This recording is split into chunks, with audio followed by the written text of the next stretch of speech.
Welcome to JG's Fight Talk, sponsored by Rich's Boxing and Limitless Creations. And with me now, Tommy McCarthy. How you doing, Tommy? Hey, thanks for having me, so I'm all good. Good, good. You're looking well, mate. Yeah, I need a shave and a haircut now, but you know how it is, everything locked down, so. Oh, mate, I've been doing the wife budget yourself job, mate. I don't know if your You have to wife do. is.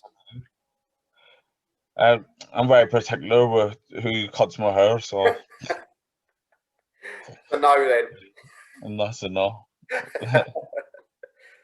Mate, so, Tommy, like, how's things going generally? I know it's interesting time with everything going on, but it looks like the gyms are going to be opening up again soon.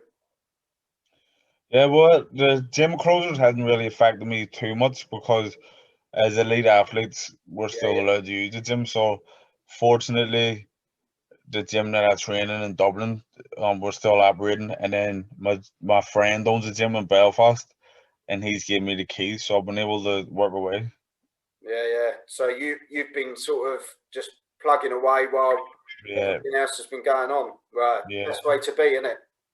yeah. So like, to be honest, aside from like socially and the normality of day-to-day life, um, in terms of work of boxing, nothing's changed for me. It's just been the same. So if you felt like you got a phone call tomorrow, you'd be ready to go. Yeah, yeah, and that's what when the lockdown first came into play.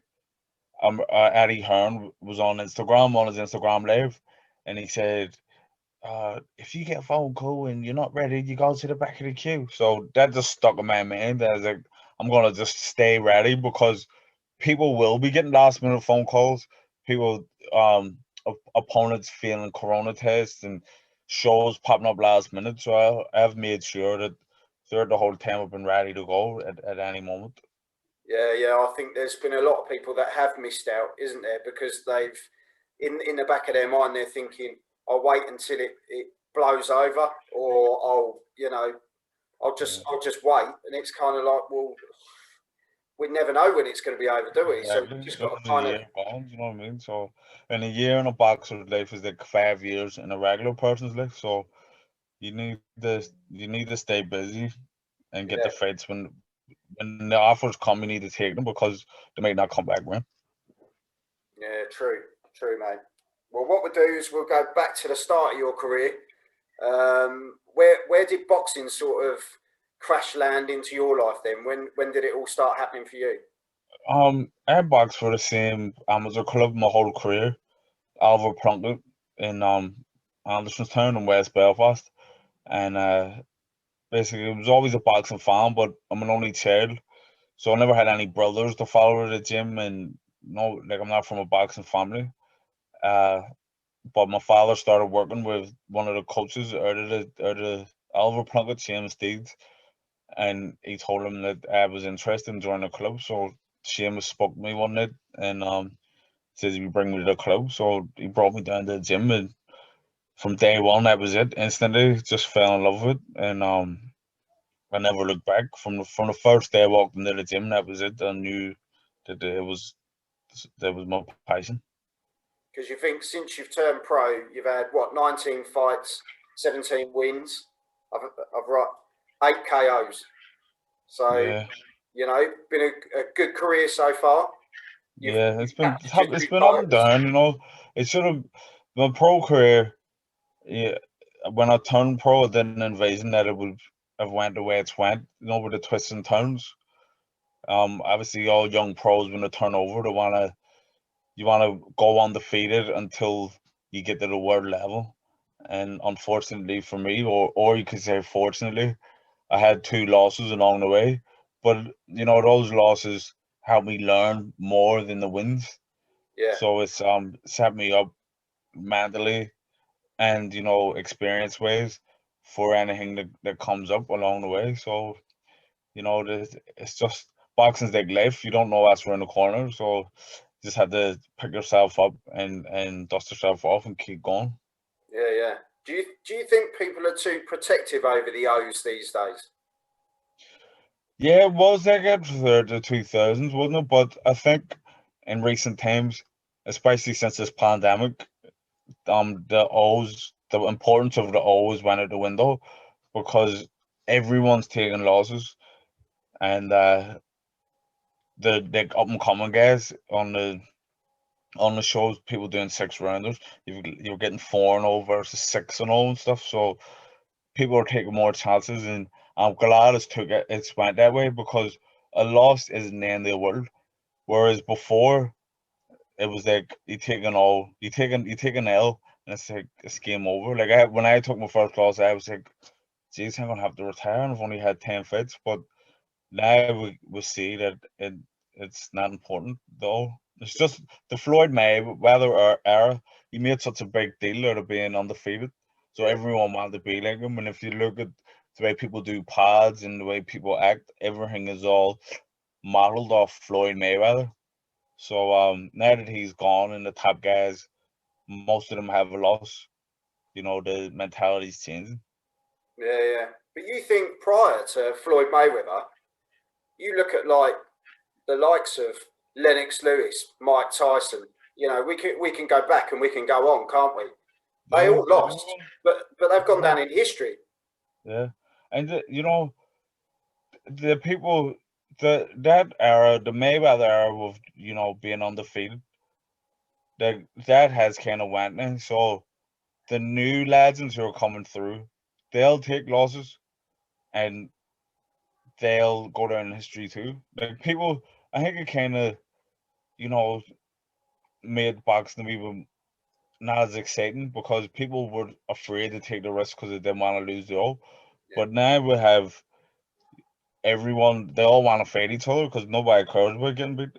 And it is a credit as well to like Eddie Hearn for when people are taking losses, he's not forgetting about them. He's bringing them back in good fights, comeback fights. Like what he done with me when I got beat. He gave me another chance to get back on board. So it's um it's a great time for boxing. It's the best time for boxing from since the 90s. yeah, yeah. And you just touched on there, like you said, there's new legends coming through now. Who do you think people sort of look at as though the new crop coming through? For me, the new legend who definitely will be a Hall of Famer is Teofimo Lopez. Yeah, yeah, Um, he's so young, 23, and to beat Lomachenko, who's arguably, the perfect boxer yeah, and probably the greatest amateur boxer of all time, and a multi-weight world champion. So for him to do what he done to Lomachenko, is just unbelievable. And his his coach is a friend of mine out in America, Joey Gamache, and he was texting me before the Lomachenko fight saying, "Listen, I'm telling you, this kid Lopez is special. He's the real deal." But I thought maybe the fight was a bit too soon, and he showed that he is the real deal. So he's definitely a future legend. Uh, Tyson Fury and Anthony Joshua, two future yeah, legends. yeah. Goes without saying. Uh, who else is Now there? you've touched on that. Who do you think wins out of those two? It's it's such a hard one to call. Yeah, I yeah, was convinced after Fury beat Wilder. After the first Wilder fight, I was like Fury would box ahead of Joshua, and then he had them fights with the two fights in between the second fight, and I was like, Fury does switch off a wee bit, and he can't get touched, and then Joshua had his loss and he came back stronger, and I was like, if Joshua lands on Fury, he could hurt him. But then when Fury beat Wilder again, I was like, oh, Fury definitely beats Joshua. But then you see Joshua's last performance, because Pulev is no mugs, I mean. no, I no. was like, Joshua, he does have a good. People say he's chin in it, but he has a good chin and he's strong and he's fit. So it's 50-50 fit. But what I do think is Fury can win either points or knockout, whereas Joshua can only win by knockout. I couldn't see him out pointing Fury. Yeah, So I would lean I'm with towards you. Fury. I'm with you. I can't see as much as I saw an improved AJ, and I don't think he got the credit for the fight against Pulev as much as he should have done, because I thought he was quite the package in that fight. To be fair, I thought Yeah. he put it on when he needed to, and he laid off. He used his experience, didn't he? And I think, as you say, it's going to tear the country in half, to be honest, isn't it? Because it's so hard. Yeah. So that's I would lean towards Fury because he can win both ways, or I can't see Joshua out pointing Fury. Yeah, yeah. I think Fury's just more natural of a boxer than Joshua. Well, and he's a nightmare. He lays Yeah. on you. Yeah. And And the he's so same. quick. His footwork for a guy of that size is unreal. Yeah. But Joshua has great feet too. People don't give him credit for his footwork, but like Joshua is like top of the pops, you know what I mean? So it's not a foregone conclusion where on either side. You know, it's all about who shows up on the night, I think. Yeah. Well, I think you've just confused everyone even more, mate. I'm confused myself, so yeah, it's time. It If is like that, I though. would put money on Fury. Yeah, it is like that. And there's actually talk at the moment, talking of another fight, Manny Pacquiao versus Terence Crawford. Yeah. See, to be honest, I've seen enough of Manny Pacquiao now at the minute. You know, Manny Pacquiao's great and his legacy cemented, but there's he can't keep it. He can't keep it up, and he keeps going for hard fights. Like Crawford is the best, probably pound for pound at the minute. Who is another future legend? Yeah, Like it's not a good fight for Pacquiao. yeah. I'd still watch it though, blimey. Yeah, definitely still watch it. Like all these things, you still watch them, but the like like for instance, Jones and Tyson, Roy Jones Jr. and Mike Tyson. Yeah, Like I wasn't for it, but I watched it anyway. yeah, same And here. after I watched it, I was like, I don't ever want to see anything like this again. I thought it was terrible. Yeah, But I think the name, like, it's the names that sell it, yeah, it is entertainment. You know what I mean? But it's like these legends who were great in their prime. That's why you want to remember them. You don't want to see them being like shadows and shells of their former selves. yeah. Old men. Like these are literal grandfathers going at it. Like, I won't ask you so, then what you think of YouTubers. I won't even go down that no, road. I don't see, to be honest, I don't really mind YouTubers if they take it serious and they do the training. Like I would rather watch two YouTubers fight than two like past legends and Yeah, who are pushing 60. And that's being honest. no. And Like, it's dangerous, isn't it? It is dangerous at the same time. yeah, it's not entertaining. Yeah. No, If you saw two old boys out in the street fighting, you would go and break it up and say, fellas, wait up, look at the age. So but like you say, it doesn't stop you from watching yeah. it. Mate, I'm from Essex. There's fighting all the time. Exactly. So But what is it we're gonna watch? back to you, Tommy. Um, WBC International, and you've got your EBU European as well. And you said to me, it's coming up for around sort of May time, hopefully, that you've got your fight. Is that for one of those belts, or is it for you European? Yeah, well, I've vacated the WBC now Okay, just because I'm moving on, so I'll give somebody else a chance to come through, and I'm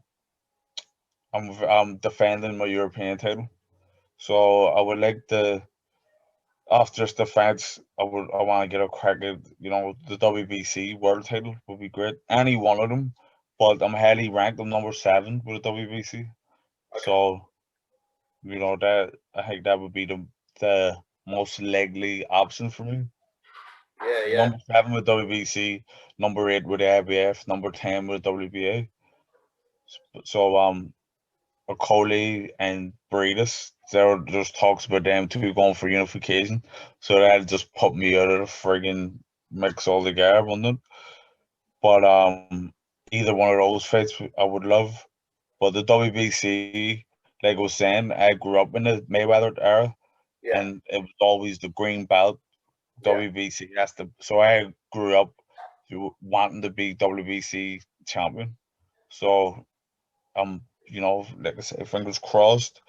Hopefully, I get the opportunity to win it after this fight. Oh, I'll tell you, mate. Imagine you go and do that. You capture your dream as WBC champion, and then we get to see Tommy versus a Coley. Yeah, it'd be unbelievable, wouldn't That'd it? be a cracker, mate. And that when Coley first turned pro, I was already pro for maybe a year at the time, and so me and his name has always been mentioned together. So for it to come then as a unification with WBO world champion, WBC world champion colliding would be Yeah. unbelievable. Belfast versus London, Ireland versus England. It's Where just would be a where crowd. would you want that to be though? If you could choose somewhere for it to be, would it be at home, or would you be happy to go to London, or would you rather it be somewhere completely different? It would be great to have it at home. Obviously, every day, but I would love it at home. But a dream venue would be like Madison Square Garden. That Yeah, would be great. mate, you've got to have these dreams. You've got, Yeah, because as you say, it's those things that push you on, isn't it, to go and get it. yeah. Otherwise, there's no point, is there? There is no point. You need to be limitless in your thoughts and your aspirations, and the only limits you have is what you put on yourself. So there's plenty over recent years. There's been plenty of world champions who nobody would have thought would have got it anywhere near. Even the Anthony Crowell, who's a friggin' absolute legend there in Manchester. Yeah, Like at the start of his career, he was struggling to win an English title. You know, and he went on to become a world champion and a good world champion. And there's so many of them. That Caleb Plant, who ended up getting a win over friggin' George or James DeGale. Like he was nobody would have believed he'd be world champion. He ended up winning it. So you just have to keep belief in yourself and block out the naysayers. yeah, no, 100%, mate. And as I say, you can tell you've got that drive, that attitude. You want to get back in there. You want to be pushing now. And how old are you? 30? 30, yeah. Yeah, you're still So younger this than is me. the time. It's like 30 is the age where you go into the big fights. If you look at all I always say it's 30's the money making years in boxing. All the greats, even Floyd Mayweather, when they hit the 30's, that's when they start having these big mega fights and like Joe Calzaghe, Carl Fratz, Andre Ward, all of them when they hit 30 in the 30's, that's when they start having they start making real money. So Well, this is my attempt. I want to make some money and make my legacy. Like I spent my 20's, turned pro 23. So spent my 20's to get through the ranks to get this European stage. Now I want to spend my 30's at the world stage. yeah, yeah. No, I I can't argue with that at all, mate. Do you know what I mean? You know where you're heading and you know what you want. And let's hope that May can be. You can have a stamp date in that month, and Yeah. then crack on from there. Retain your European, and then push yourself even further up the list, and then go for it. There's no reason why not, is there? No, exactly. No reason at all. Well, I can't wait to see it, Tommy. Honestly, mate. I wish you all the best, and I think you're a top bloke. And Excellent. yeah, I think there's room up there for someone. We need another, British Irish guy up there. There's room for there's room for everyone, you know what I mean? And boxing's a conveyor belt, it just goes round and round, and guys win, and then they'll drop off, and then so there's always somebody coming in behind. So as long as you work, you're in the equation. And I say it's to all, young pros and people who've been in the game and had a few setbacks. You're always one or two wins away from the big team, always, no matter what. So, and you just have to keep plugging away. And let's be honest, a prime example of that, before you go, Derek Chisora. Derek Chisora is a Prime. perfect example. And now Chisora is like strictly pay-per-view. Does he ever fight on normal TV? I don't think it's been years. All his fights are pay-per-view. And he's got 9 losses, Yeah, I but he think. just keeps on, keeps going, keeps going. Yeah, And he will end up in a position to fight for the title again. So I mean, yeah. I spoke to Don Charles not long ago, and he turned around and he said, you know what, he doesn't work with Chisora anymore, but he turned around and he said, look, how amazing would it be for Chisora to finally get his dream of being a world champion just once? I know, and that's it. He's only like maybe one win away. If he beats Parker here, he could get a chance at Yeah, fighting for it.